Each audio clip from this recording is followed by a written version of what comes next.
we take value from the car. So if you, like, I see people, like, I go to church, so I see people buy a new car, and then by the, like, just while everyone's closing their eyes to pray the final prayer, these men have rushed out to go get their whip to be at the front of the church by the time everyone comes out, because that's where we get validation. But getting on the property ladder early is also amazing, and you could have made that same £100,000 from just owning an asset over that last 9 years. So there's always a balance. I think having a plan is really important, outside of just, don't just run to the discount. Look at what does that discount mean for you, and what could you potentially do elsewhere. No, definitely. Well. It's all about a plan. For me, these are people that can't do it normally.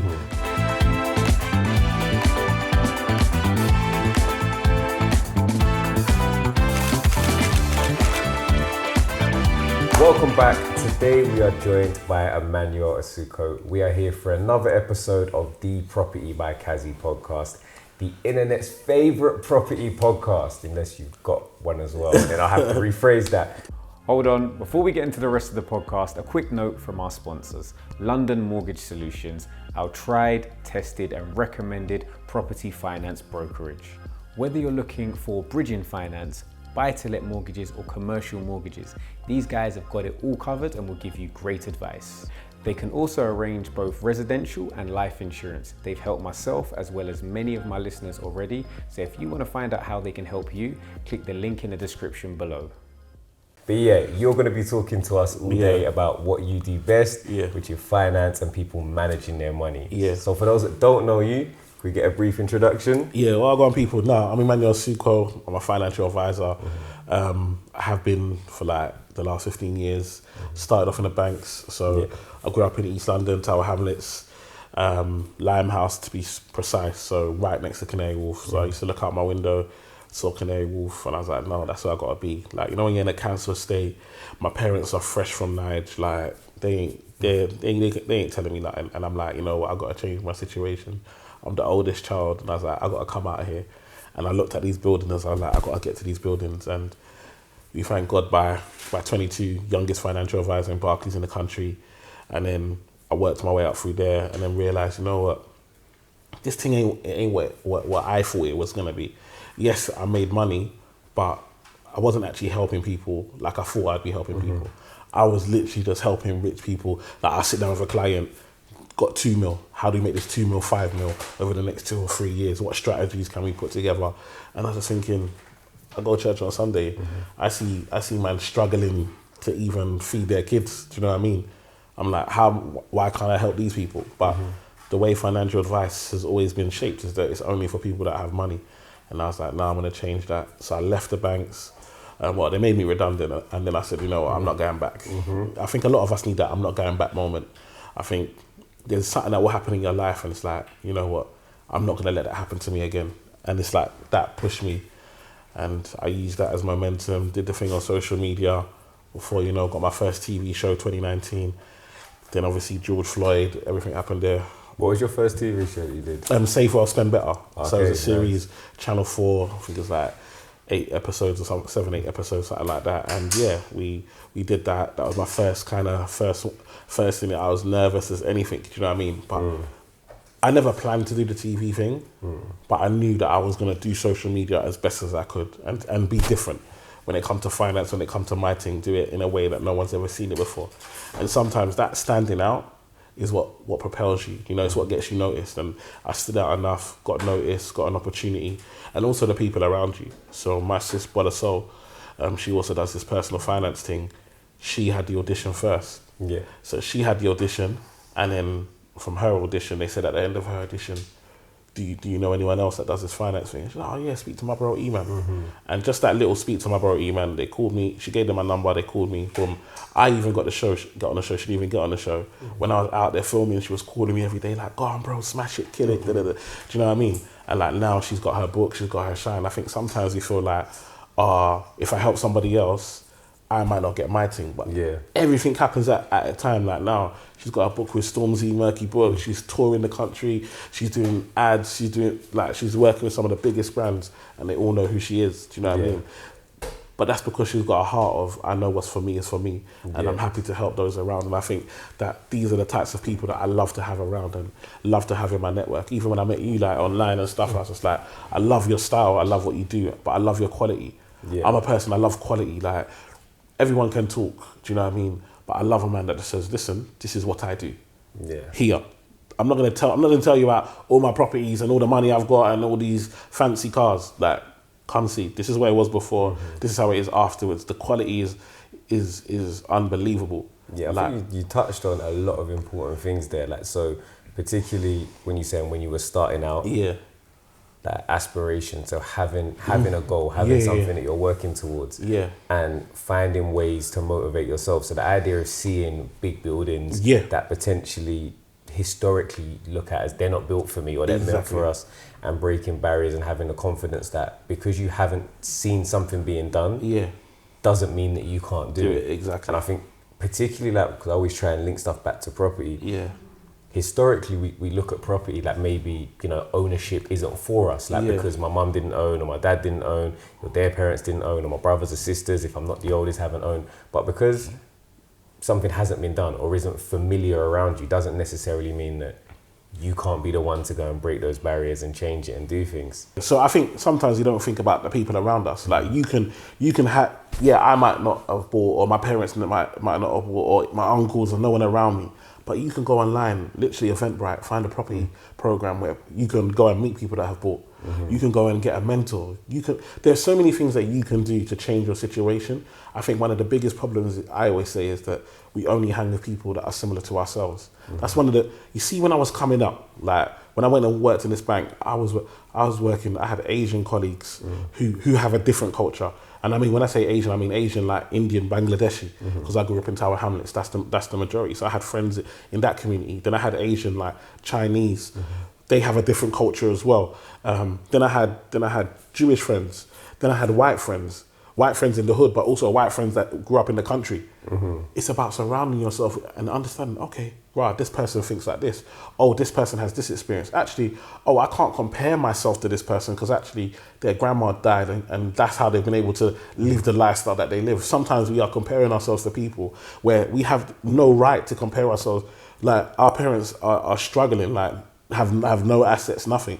And other people are waiting for grandma and granddad to die and they're inheriting everything. And these days, grandma and granddad are taking out equity loans to give them the money so they can see you enjoy it before they even die. So for me, it's about changing your surroundings.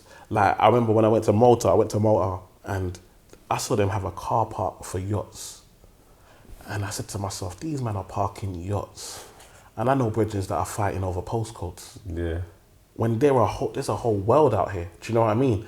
And sometimes one of the biggest things you can do is get out of your environment. Yeah, so they say, like, obviously if you change your surroundings, sometimes it's a reset.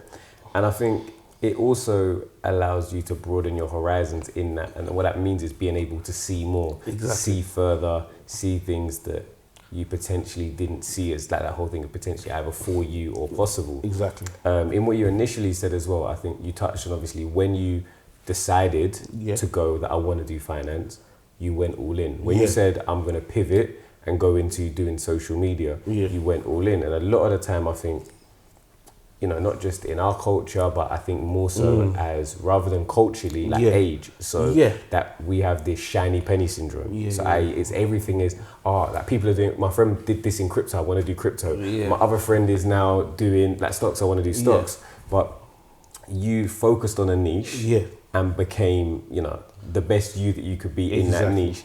And when you did social media, you said, like, I'm going to go all in, I'm going to do it to the best of my ability. And I think the same thing, you know, resonates with property. There's so many different strategies that people can undertake. And it's, you know, you said you can go on Everbright and you can see a seminar on every day of the week. There'll be one in option deals, one in lease options, one in rent to rent, one in BRRR, one in flips, one in auction deals. But you've got to work out what works for you and then potentially focus, or at least try a few things and then focus. But at some point in time, it comes down to how much work are you willing to put in your specific area. And for me, I always talk about there's a difference between sight and vision. I think a lot of us have sight, like we see stuff. And like you said, shiny penny, like we see loads of different things. There's so many different opportunities. So we see a lot of things, but we don't have a vision. Like for me, when I looked at those buildings, I saw myself in those buildings. I'll tell you something funny. I've only been to Canary Wharf like a handful of times. And you've also got to understand what motivates you. Yeah. Because I actually went to go and do a talk in Barclays a couple weeks ago, or maybe last month. That was probably my first time stepping into that building. Yeah. When I got there, dressed out, I'm always in like combats and a hoodie, and I looked up at that building and I said, I don't know if I'm supposed to be here. Like, because I said, as much as I've done stuff, and I know I looked at it and I was like, I felt the intimidation, but then at the same time I said, yeah, do you know what? Like, I know that I know what I know. Exactly. Like, so I came in, I said, we did it, and it went well. But sitting there, and I said, I'm looking at a different demographic of people, that I know have worked in finance. I know that we know how much money, like billions, trillions, flow through that square mile. So it is intimidating, but sometimes you have to find different ways to motivate yourself, whether it's through aspiration, whether it's through fear, whether it's through getting out of your comfort zone. Yeah. Definitely, and I think sometimes, like me, even with the Canary Wolf, like I feel like for me, I had to make it because like my parents are African, so it's all about education. I didn't do well in school. I didn't get great grades and stuff like that. So for me, this was my chance to prove them all wrong, prove them that you can achieve. And sometimes like, I had to lock away. I say I never went to Ibiza. My brothers they gone to Ibiza. All of these Greece, I never went. But you see today. The man asked me for £5. Do you know what I mean? And not in a boastful way, in a way of I will give it to them, but it's like sometimes you have to understand the sacrifices needed to get where you're going. And I think that is a conversation that like, I have with a lot of people in terms of when we talk about property, because I always talk about my niche, because it's like you talk about finance, so I will start talking to you about I've got a bouncy castle business, like what you thought about the finance. Exactly. But so I'm the same, but in property, it's okay. So we're gonna have this conversation. Yeah. Let's not pretend. It's hard that the price, the difference between like average UK wage versus average UK property prices, the gap is growing. However, if you want something hard enough, if you want something enough, I'm a firm believer that you can achieve it. It's just a case of sometimes there's that short-term sacrifice for long-term gratification. Yeah, exactly. So maybe rather than saying, you know what, because you went to university, you moved out, you were in halls, you got used to having your own place. If you can go back and you've still got a room at your house and you can, save all that money, you can live at home, you can save a lot more money, that sacrifice of being at home versus having your own place, it may be the difference between getting on a property ladder 2 years earlier. Exactly. And that's the same thing with you not going on some of the exactly. holidays. And I feel like the thing for me about property is that there's so many different ways to do it.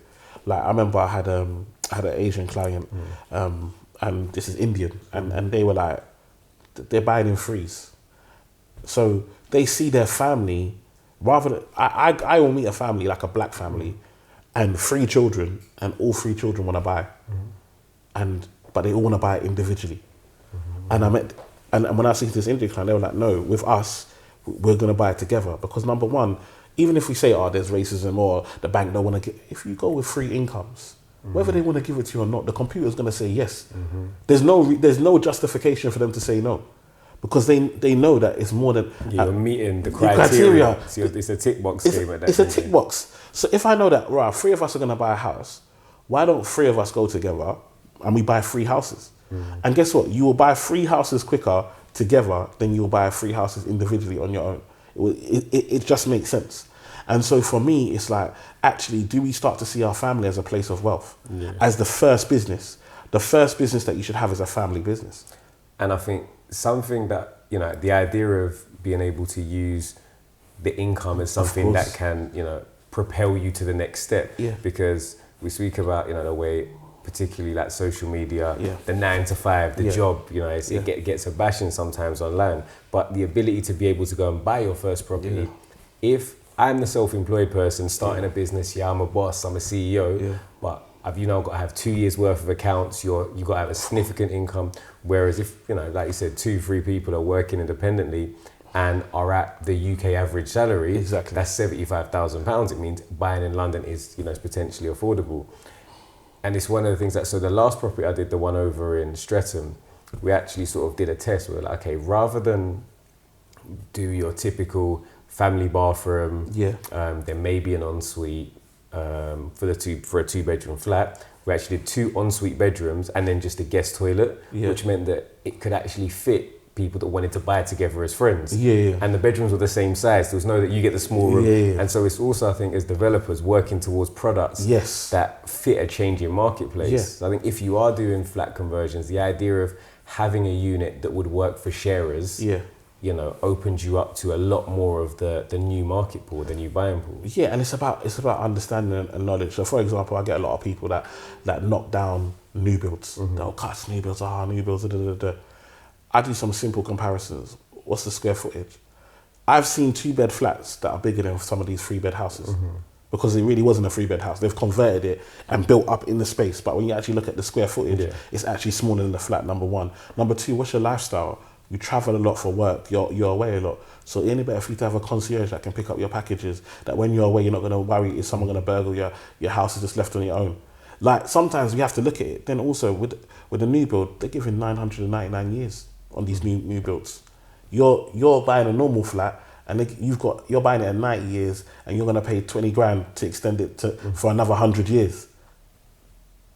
I think it's just understanding, but it's understanding the pros and cons for your yourself, and for what you need. Because, like, again, different industries. But I love a Victorian conversion. But then there's also been a lot of changes recently. So there's been the changes in the Leasehold Act, which is coming in June, 30th of June. Not sure when this is coming out. So it might be before or after that. But which means that leases now have to be over 125 years. They have to be at peppercorn ground rent, and it's the first step to actually making leasehold more affordable and more manageable, and kind of standardizing the process so people don't just end up running down their lease because they don't have the 20,000-30,000 to renew it.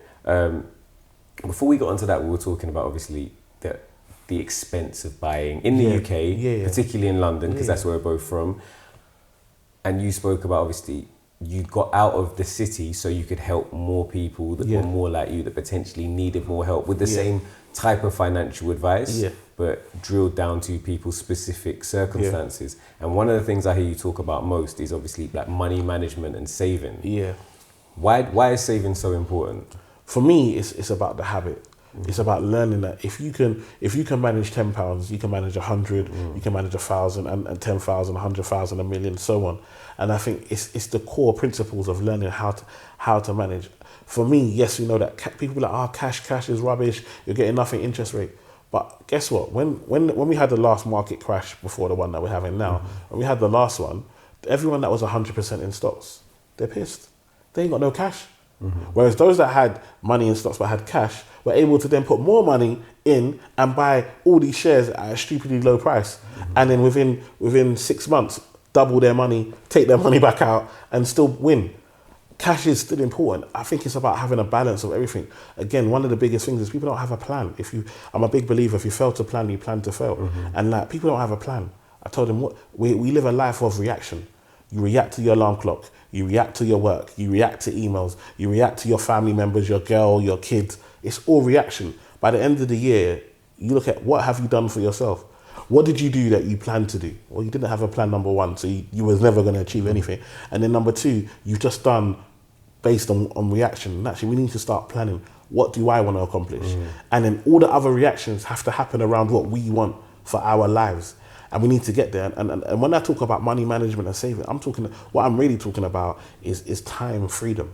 For a lot of us, we give away our time in order for money, to make money. And actually, what I want us to get to a place is where we have enough money, so we can pick what we do with our time. Yeah, and I think that's where a lot of, when you speak to people that have quote unquote made it, and they still work there, but it's the option, it's having options. And exactly. Because some people, have 100 million net worth plus, and they're still busy all the time. Of course. But it's because that's what they want to do. Exactly. And if you don't want to be busy, because not everybody likes to work like that, it's the idea that you can pick and choose when you want to pick up the phone and when you don't. Exactly. But I think, definitely any industry that you're in, any vocation, the idea of actually planning how you're going to move, as opposed to being responsive. So constantly firefighting, I think that's really good advice, to actually have that plan, because the other idea of having a plan means you also know when it's going wrong. Yeah.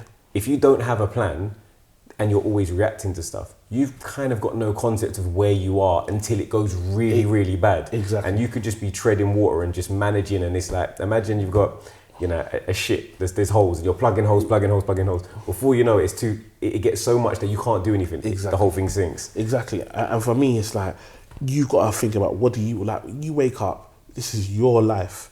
You've got to choose what you want for your life. But the thing about savings is that, remember I said, I don't want to go back. Well, I could do that because I had savings. And then I got a redundancy on top, which I knew I don't need to work for the next 9 months. So I can go 100% into my business, knowing that I don't need my business to pay me. One of the biggest problems for people is that when you have a business idea, but you require your business to pay you. It's too early.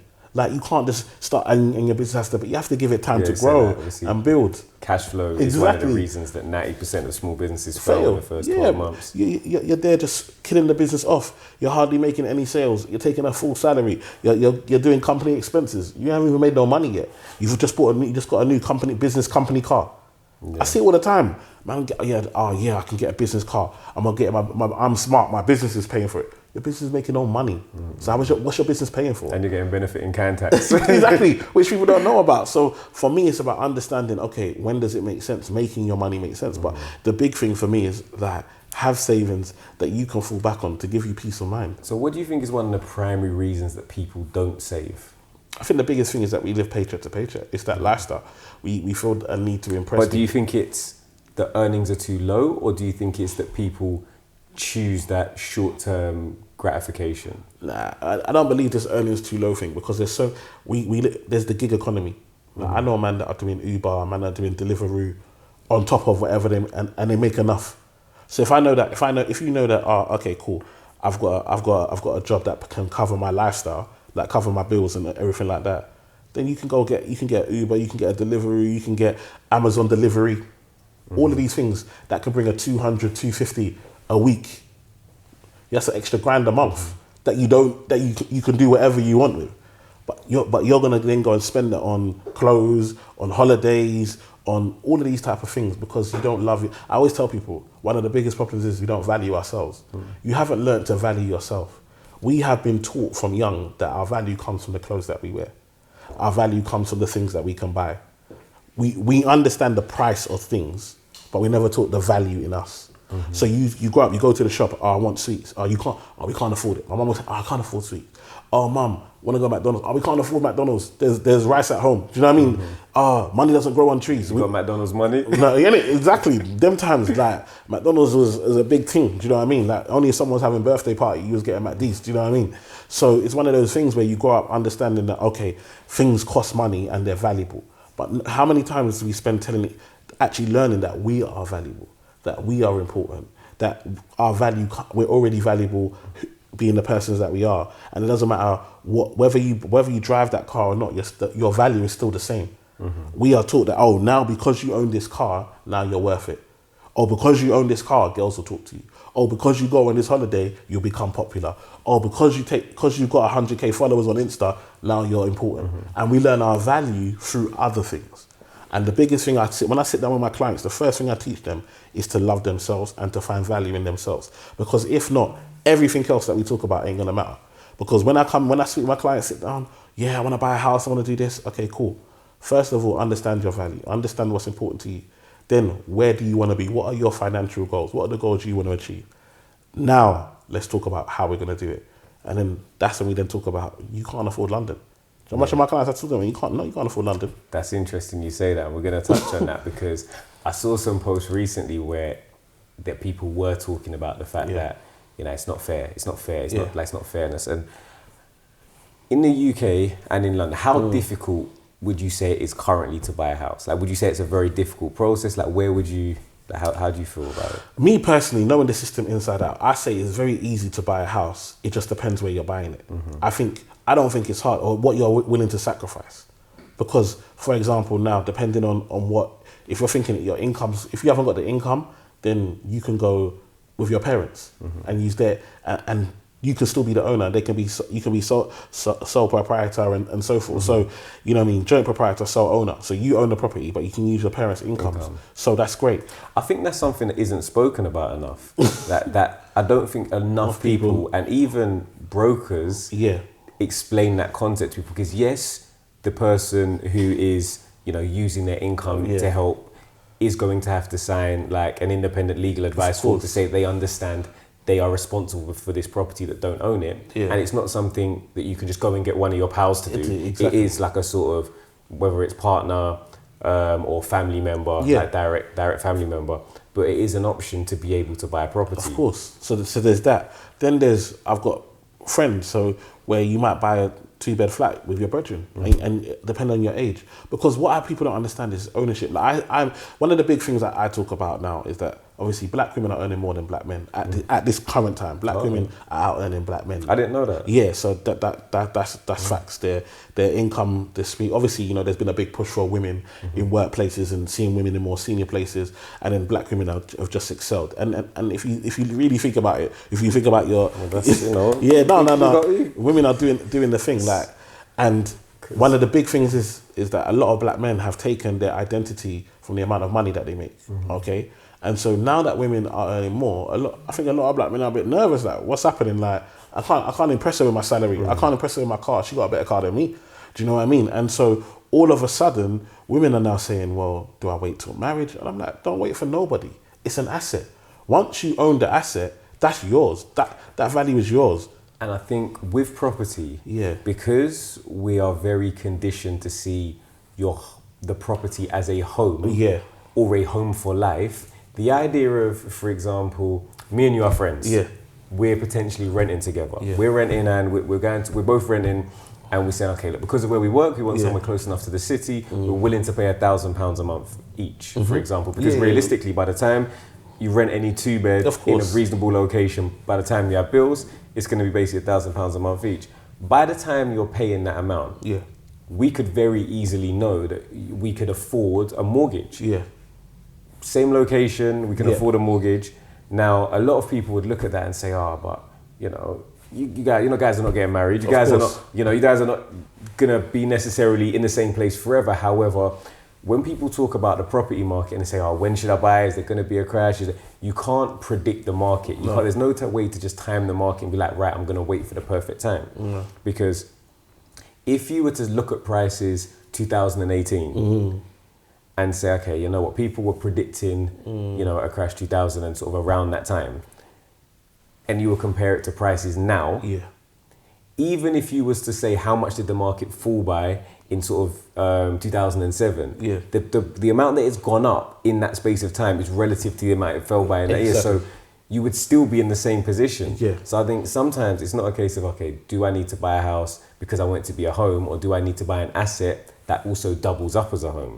Exactly. And also, do I need to live in it? So again, a lot of these black women that I'm working with, because that's my main clients who I work with, like they earn 70, 80 plus, and they're like, okay, should I buy? And I'm like, let's buy it. And they might buy it, and they might still, after they buy, they might still go back and live in their parents' house, you know, and so forth. And they can get the consent to let after time. And then they're getting an income from that. They may live in it for the moment, and then they might move because of jobs and so forth. It's an asset. I always tell them, look, once you've got this asset, even if you do then go and get married and then have a child, now because you've got this asset, that's an income. Maybe you don't have to rush back to work. Maybe you go back to work 3 days a week because you're getting 2 days a week money from the property that you bought 5-10 years ago. Like sometimes you have to look at ownership, and I think that's not spoken about enough in our community. We take value from the car. So if I see people, I go to church, so I see people buy a new car, and then just while everyone's closing their eyes to pray, the final prayer, these men have rushed out to go get their whip to be at the front of the church by the time everyone comes out, because that's where we get validation. Or everyone, we're going to church, you've got to wear your best clothes. And I'm like, are you not well? Like, all of these things mean nothing. Like, I see people who have a trunk of different gele, different rappers, different from all the weddings that they've been to. This is your inheritance. This is what you're going to leave to somebody. You spent 50, 60 years on this planet, and all you've got is gele and rappers. When we really deep it, and when you now add it up, it's about 10, 15K. Brand new series with myself, Kaz from Property by Kazy, bringing together some of the best developers and development projects across the UK. probably my favourite flat because of the challenges.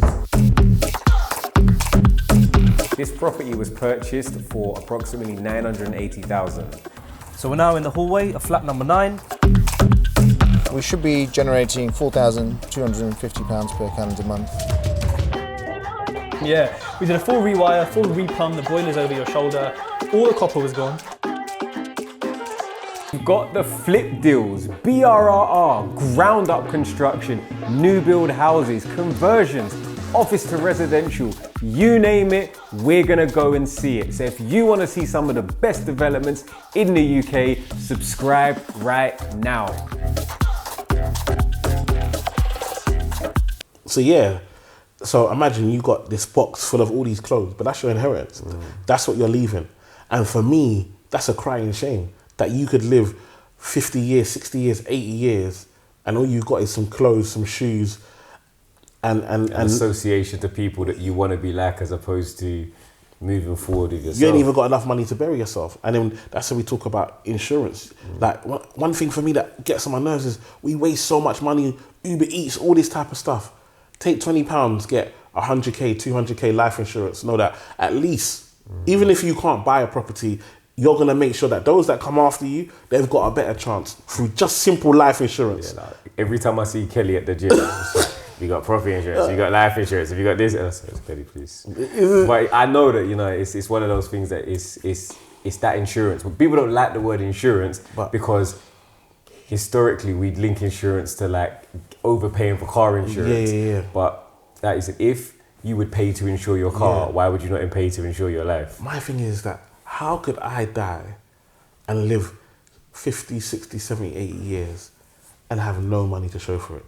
And for me, life insurance is the only way that I can guarantee, no matter, because there's ups and downs in life. Sometimes you're doing well, you're winning, money's flowing. Other times, business is going wrong, recessions, things are tight. But you see, life insurance, that is a guarantee. Imagine me knowing that no matter what, my kids have got £1 million to share between them. No matter what happens to me, no matter whether I've got these assets or not. Why would I not want that to happen? Knowing the suffering, knowing where I came from, knowing all the obstacles that I had to face, and how people that had money lived a different life to me, all because they had money to have different options. Why would I not take that as a priority for me to make sure that my kids have stuff in place, no matter what? We're going to make sure we put a link in the bio. You can obviously reach out or understand how to get these things in place. But going back to property, so we've spoken about obviously how difficult it can be, and I've watched some of your stuff. So you recently spoke about like 3 ways that first-time buyers could help to get onto the property ladder. Do you want to talk us through some of these ways? So there's different schemes, there's different ways to do it. So the big thing for me was right to buy. I think a lot of us have missed it. Like, it's unbelievable. Who is giving anybody over 100k to go and get a house? Nobody. But for those that don't know what right to buy is, kind of just give us the basics of it. So right to buy, basically, we grew up in the hood, we grew up on council estates, and basically what's happened now is that Margaret Thatcher back in the day, she said, look, people should have the right to buy, have home ownership. That should be a right for everybody. So if you grew up in a council house, after you've lived there normally 5 years or more, you now have the right to buy that, and you get a discount, and the discount is in the value. So what happens is let's say the house is worth 300. The discount, let's say it's 100 bags. That means that they're going to give it to you at 200, which means that 100k difference counts as your deposit, which means you don't have to put no deposit down. Also, because of that discount, the loan to value means that you're now getting 60%, 70% loan to value, which means that your mortgage rate is the best interest rates that are available. And when you even do it, a lot of the time when I get my clients to do it, they're paying less on their mortgage now that they own it than they were paying when they were renting. And this is the importance of ownership. And I think I saw it was Wretch was being interviewed by Stephen, I think recently. He was talking about missing out on the right to buy because he didn't want to, and he said, okay, I don't want to live here forever. But the opportunity to save, potentially in the example that he used, £100,000. It's so difficult to save £100,000. Like £100,000 means that, even if you saved £1,000 every month, it's still taking you 8 years. Come on. And £1,000 every month is a lot of money. It's a lot. So I think the opportunity you could get that overnight is a massive opportunity. I think it's something that if you do have the option and people can do things to put themselves in a position to have that option, which is making sure that as a child you're on the tenancy agreement. You're on the tenancy agreement, yeah. It's also been extended to housing association properties, not with the same level of discount. But hold on to that because Boris also announced recently that he's thinking of allowing housing associations to have a similar discount, a similar scheme. Because right now it's only like 15k, but they're looking to do a similar scheme. So again, I see people, bro, should I just let go of this housing association? I'm like, if you can hold it, because things change. Do you know what I mean? Yeah. My only sort of playing devil's advocate to that would be, again, back to what you said at the beginning of our first conversation about what's your plan and where are your goals. Because I have had people that, have maybe, because they've been on a waiting list for a housing association place, they were on the waiting list for 4 or 5 years. When they finally got it, they then got to wait another 9 years. Now, if you bought, and these people were working, good jobs, IBM. Of course. So if you were in a position to buy, of course, that's different. Sometimes you have to find a balance that, okay, getting a massive discount is amazing, but getting on the property ladder early is also amazing. And you could have made that same £100,000 from just owning an asset over that last 9 years. So there's always a balance. And I think having a plan is really important outside of just, don't just run to the discount. Look at what does that discount mean for you and what could you potentially do elsewhere. No, definitely. It's all about a plan. For me, these are people that can't do it normally that we're talking about. So again, even the next one is the Help to Buy scheme. I personally, out of all of them, it's the only one that I kind of rate. But at the same time, if you can buy normally, buy normally. But if you can't, if you know that, listen, you're buying on your own, especially people on that kind of just that cusp, that 30, 35k, if that's you and you're trying to buy on your own, then the Help to Buy scheme is probably the only thing that's going to give you a decent, when I work it out, at least that should give you something around the 200, you can look at buying something around 200k, which if you're looking at Greater London, you can get a 1-bed flat for in and around that price. And for me, it's about getting on the ladder. This is not permanent. A lot of my clients, we didn't have a plan. So you got it, 5 years time, you're going to start paying interest. So do we try and save as much as we can over the 5 years so that when we get to it, we can buy it? Or do we buy in an area that we know is likely to go up over the next 5 years and then we sell it because there'll be a demand to buy it? Then you can use the money that you made. Yes, and people are like, the government, it's an equity. They're only going to take 20% of whatever profit you're going to get. Or 40% if you take it. But most people, I tell them, try and take it 20%. So if you take it 20%, you still get 80% of the profit. To me, it's a win-win. It's the principle of would you rather 100% of nothing or 50% of something. Exactly. And it obviously has to work for you, and there are pros and cons of anything. And I think for me as a developer, the only thing I would say is try, if you are utilising Help to Buy, because it's supply and demand, there's less homes available on Help to Buy and there's more people that want them.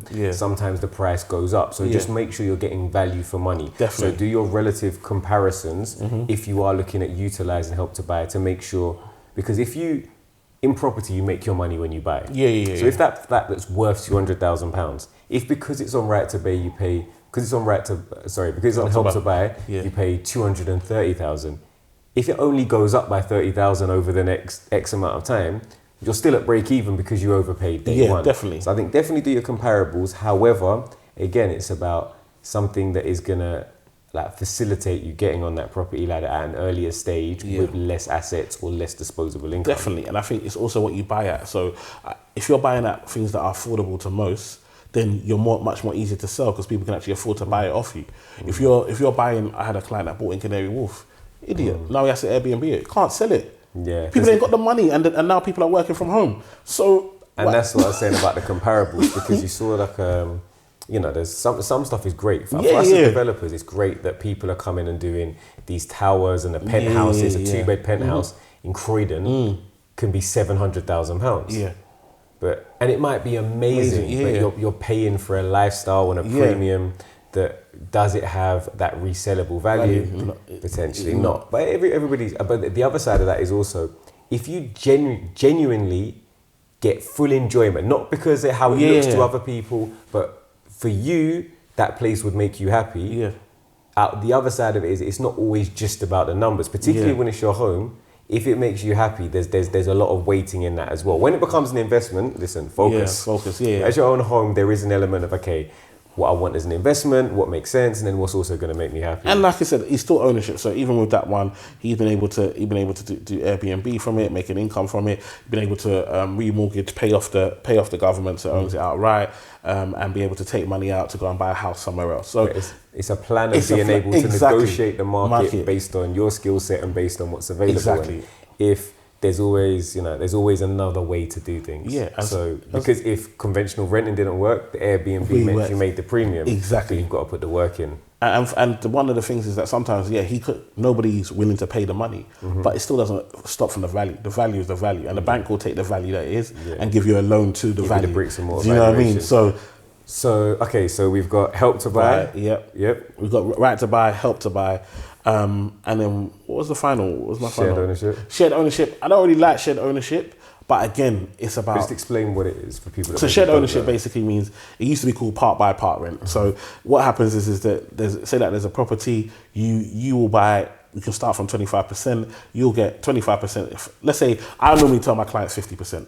If you can't do shared ownership at 50%, normally I say you're going too high, because just when I do the numbers, I haven't found most people that have done it at 50%. I found have been able to either sell it and still be able to get money and profit to go and buy something else, or they've been able to keep their costs down, so they've been able to save and then go again.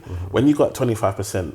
But basically, what happens is, if you got 25%, you own 25% of the house. So it's a small mortgage, so you easily can get the mortgage. You own 25%, but then you pay rent on the 75%. So if, for example, the rent would typically be £1,000 a month, you'd pay £750 in rent, and then you'd pay like maybe £200 your proportions in the mortgage, and then that would be your monthly pay. But one of the biggest things I always say is that with shared ownership, is so much in their favour.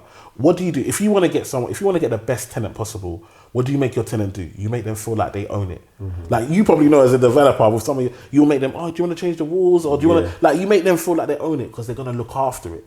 And sometimes with shared ownership, especially if you go in at 25%, all you are is like a glorified tenant, because you're taking all your service charges, any of the costs is you. But if you want to do anything, you have to ask them. If you want to sell, you have to, they choose the price. So I've got a client right now. It sounds like being in the EU. It's a madness, isn't it? It's a madness. Like, they choose the price. I've got a client right now, this very now. She got it when she was on her own. Then she got married. Her partner moved in with them. They have had 5 kids. The price right now is at a price.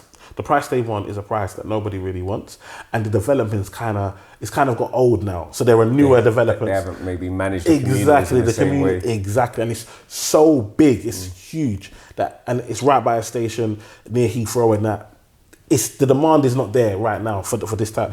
So they're now in a position where there are 7 of them living in a 2-bed flat, and it's a madness. And they've got agreements to go out, and they've had to ask permission to go and rent somewhere else so they can rent this out. And they've said no, and they've had loads of back and forth. And they said, look at my situation here. Like, it's not conducive for me to have 7 of us in a 2-bed. And so they finally got permission. But even then, it's like now they're looking to move further out. It's a whole mayhem, all because sometimes we just want that ownership too much. And actually, they push themselves too much. What they should have done is, once they got married, they would have been better off even trying to rent that out and then find something on their own. Do you know what I mean? And not seeing it as our house. One of the biggest problems is that once you come in there, this becomes your house. Your costs go up. Do you know what I mean? We get used to it. So remember, he was living on his own before. She was managing on her own. But now we've come together. We've got kids. Our costs come up, and all of a sudden we're stuck in a mess. And so it can become difficult. So it's really important, like what you said, understand what you're doing with property. Make it work for you, rather than you just saying, I want to be an owner. So for me, like I said, when it comes to shared ownership, a lot of the time I only advise my clients to go in at 50%. I find it much better that way, because your rent payments are not too high. Also find about the service charge and any of the fees, the plan for them to go up. Speak to the union, like the kind of community union, to see what is there any developments planned, any costs planned, because obviously once you become an owner, you're gonna have to share. Take on the responsibilities. Yeah, it's always good to check stuff like that. So is there any outstanding major works? Is there a sink fund? What are the service charges? Ground rents? How much they're likely to go up? Eman's got a full video of this over on his page. You can go and see that. I'll make sure we put the link in the description below. But just to let you know, so that was right to buy, help to buy, and shared ownership. So there are 3 options that could potentially help you get on the property ladder earlier. They all have their pros and cons. You've got to make sure you do your own due diligence to make sure which one's right for you. There's something that you touched on there briefly, which was that potentially they maybe should have moved further out. And I think that is one of the last things I wanted to speak about, because it can be a bit of a contentious topic. That I grew up in London, I was born here, I grew up here, my parents are from here. So when I buy property, I'm not going anywhere other than London. But, for me, the way I look here, I say that, that you've got a budget. And if you can't afford London, potentially, transport links are improving. Potentially, you've got to look further out. Do you think people have just a right to live in London because they were born there? People are delusional, bro. I see when I have my one-to-ones, I just cuss people. They all come in. Okay, I want to buy in London. I've lived here all my life. Okay, so what are you doing? What are you doing to buy in London? You're on 32k. You've been on the same job the last how many years? What do you do outside? When you finish work, what do you do after work? You watch EastEnders. You don't tell me you want to buy. If someone tells me I want to buy in London, my dream is to buy in London, then you tell me, what are you doing to up your income so you can afford it? Who are you going to share with so you can split that cost with, because you know that it's hard to do it on your own. What are you doing to get there? So we're working normal jobs, having only one income stream, saying that we want to buy in London like it's our divine right. It doesn't work like that. So for me, it's about ownership. I would rather you own something outside that is yours, that can be your legacy, something that you can pass down, then you rent in London for your whole life just to say this is where I grew up. At the end of the day, especially, no disrespect, especially black people, how much people do you even invite to your yard? More time. My parents used to have all these plates and pots and how much time did I ever see auntie and uncle? I used to see them at parties outside. Never see them in my yard. Hardly ever come. So really and truly, when you really deep how much people come to your house, actually you could live anywhere. Like you don't have to, you could live in another country and just rent a hotel the amount of times that you see people. Do you know what I mean? Because I do think, in terms of proximity, there are a lot of areas that you could buy, even in London, to be honest, before you even get from moving outside of London, I hear people say, I couldn't live there. I couldn't live, so areas that we're very familiar with on the outskirts, so whether it's, I don't know, Orpington, Croydon, etc. If you go further out, you go towards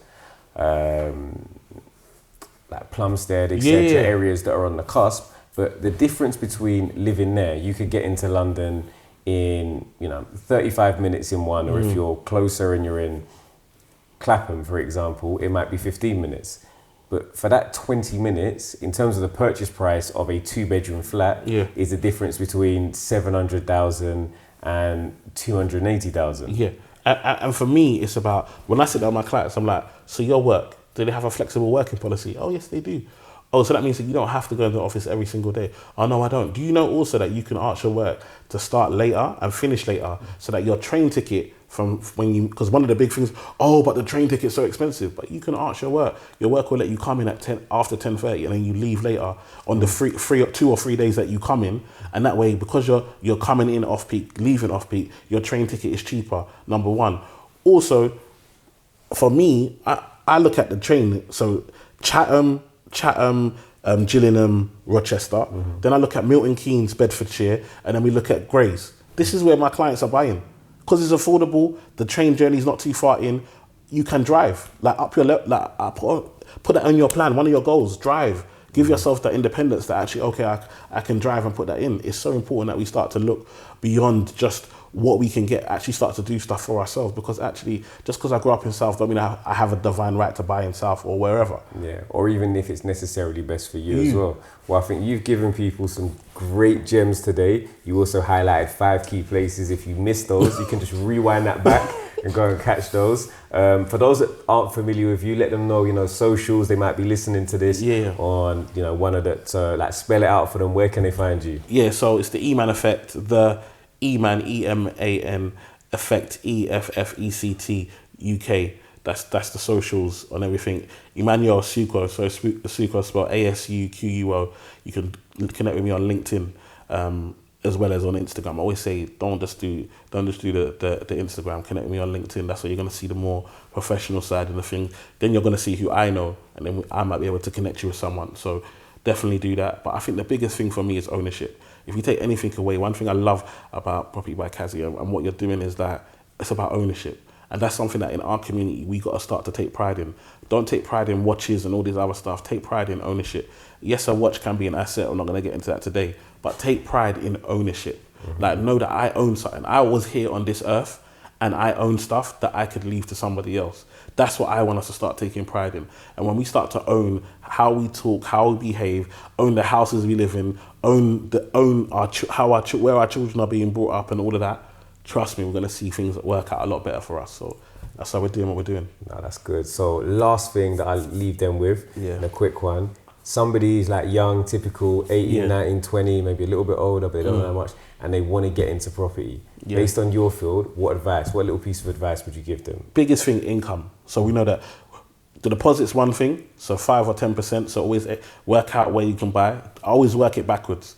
Go on Zoopla, go on Rightmove, look at what the areas that you can afford to buy in, work out what 5 or 10% is, know that that's your savings target. 2 is to have a budget. Start to say, look, if I'm young, and especially if I'm living at home, I should be able to save, say 50% of my income, no doubt. I don't care what because when you then buy, you're going to live on that. So this is why I get my clients to live on 50% of their income and save 50%. Because you're going to start paying mortgage, you're going to pay council tax, all of this stuff. Where's that money going to come from? Do you know what I mean? So your lifestyle has to match where we're going to. So if you're saying you want to buy, 50% has to go away because that's going to be used in the future. And then for me, it's about being as realistic as possible. If you can get some accountability, don't do it on your own. Too much times we do stuff on our own. Find a friend, find someone else that wants to do something. Support. You don't have to buy together, but you can support each other to make sure that you know your goals. Share your goals. We be talking about all this gossip and all of these things, what happened on EastEnders, what happened on this, did you see this? Nah, bruv. But you wouldn't share that you want to buy something and this is my goal. I want to get 25k in the next 2 years. You wouldn't share that with your brethren. So I got that. So for you, you're saying saving goals. Yep. Live how you want to be. So if you know that you're going to have a mortgage to pay, live as if you've got that and save that amount of money. And then the last thing, accountability partner. So somebody that's going to hold you to account for all the things that you're saying you're going to achieve. Come on. Well, I appreciate you coming on today. This has been the Property by Kazy podcast. Another episode. You already know, if you haven't subscribed. Turn on those notifications so you catch every episode when it comes out. And that's us. Appreciate you, my brother. Appreciate it, man. Blessings.